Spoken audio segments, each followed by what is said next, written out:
Dans quel matériel photo investir en photo culinaire? Dans une précédente vidéo, je vous expliquais le matériel à avoir quand on débute en photo culinaire et je vous disais que l'on pouvait très bien commencer avec ce que l'on a à la maison, à savoir un téléphone, un plan de travail et de la vaisselle du quotidien. Dans cette vidéo, on va voir à partir de quel moment il faut investir et dans quoi.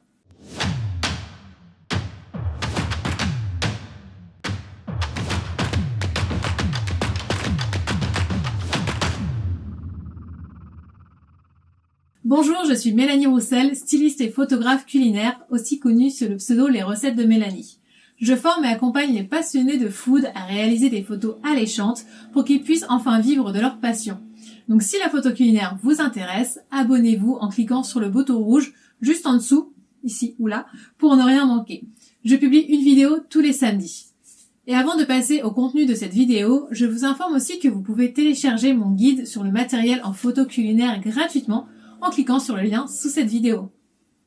Quand on débute en photo culinaire, il n'est pas nécessaire d'investir tout de suite. Je conseille toujours de commencer avec ce que l'on a déjà à disposition et d'apprendre à se servir de son matériel, à gérer la lumière, à composer et mettre en scène une image et à la retoucher. Bien sûr, si vous avez les moyens, vous pouvez toujours vous faire plaisir et acheter un super appareil photo. Mais si vous n'apprenez pas à faire ce dont je viens de parler, l'appareil ne vous permettra pas de faire de superbes photos culinaires. Maintenant, pensez à un certain moment, si vous prenez goût à la photo culinaire, vous allez sans doute vous retrouver limité par votre matériel. Et là, c'est le moment où il faut investir. Cela peut être parce que vous souhaitez avoir un beau flou d'arrière-plan, mais que ce n'est pas possible avec l'objectif de base de votre appareil photo, ou que vous souhaitez faire de la photo d'action, mais votre smartphone ne le permet pas, peu importe. Alors, dans quoi faut-il investir en premier ? On l'a vu dans l'autre vidéo, je vous parlais des trépieds et pour moi c'est un indispensable. Donc premièrement, le trépied.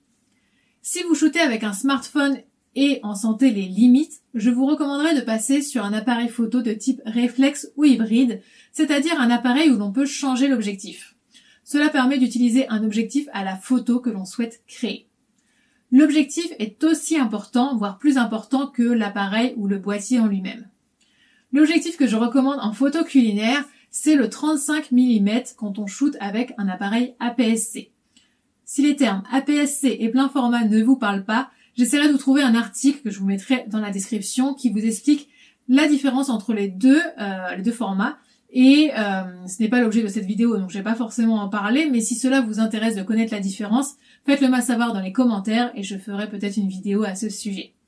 Le 35 mm 1.8 chez Nikon est un excellent rapport qualité-prix puisqu'il est à moins de 200 €. Il permet d'avoir un très beau flou d'arrière-plan et il correspond au champ de vision de l'œil humain. C'est-à-dire qu'il ne va pas zoomer davantage ou dézoomer par rapport à ce que voit notre œil quand il regarde le sujet.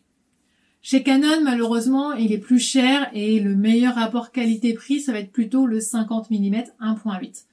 Le problème du 50 mm, c'est qu'il va zoomer un peu plus que l'œil humain. Il va donc falloir un petit peu plus de recul pour prendre en photo de grandes mises en scène ou des flatlets. Ensuite, il peut être intéressant d'avoir un objectif macro, c'est-à-dire un 70 mm sur APS-C ou un 100 mm sur un plein format. Ça va vous permettre de vous rapprocher davantage de votre sujet et de faire des gros plans qui fonctionnent très bien en photo culinaire. Ces objectifs sont aussi appelés téléobjectifs car ils vont vraiment zoomer davantage sur votre sujet et ça permet de créer vraiment des photos intéressantes où vous n'aurez pas beaucoup d'éléments annexes autour de votre sujet. Par contre, il vous faudra plus de recul. Au niveau accessoires, ce qui peut être intéressant d'acheter, c'est une télécommande. Donc c'est pas très cher et je trouve ça vraiment pratique quand il s'agit de réaliser des photos d'action en rafale ou quand vous souhaitez être dans le cadre sur votre photo. Je vous conseillerais la télécommande avec fil parce que pour avoir testé la télécommande sans fil, fallait sans cesse changer les piles. Donc je suis passée à la télécommande avec pile. Je vous recommande également un réflecteur 5 en 1, c'est-à-dire un diffuseur enveloppé dans une housse avec 4 faces différentes. Un côté noir pour renforcer les ombres, un côté blanc et un côté argenté pour réfléchir la lumière, un côté doré pour réchauffer l'image et à l'intérieur le diffuseur pour avoir une lumière plus douce. C'est vraiment très abordable et c'est très pratique. Vous avez aussi l'option carton mousse blanc ou noir qui s'achète dans les magasins de loisirs créatifs et dont je parle régulièrement. Si ce n'est pas déjà le cas, investissez également dans une bonne carte SD pour ne pas être ralenti par votre carte SD lorsque vous faites des photos en rafale. Et si vous faites de nombreuses photos, je vous recommanderais également d'avoir une batterie supplémentaire.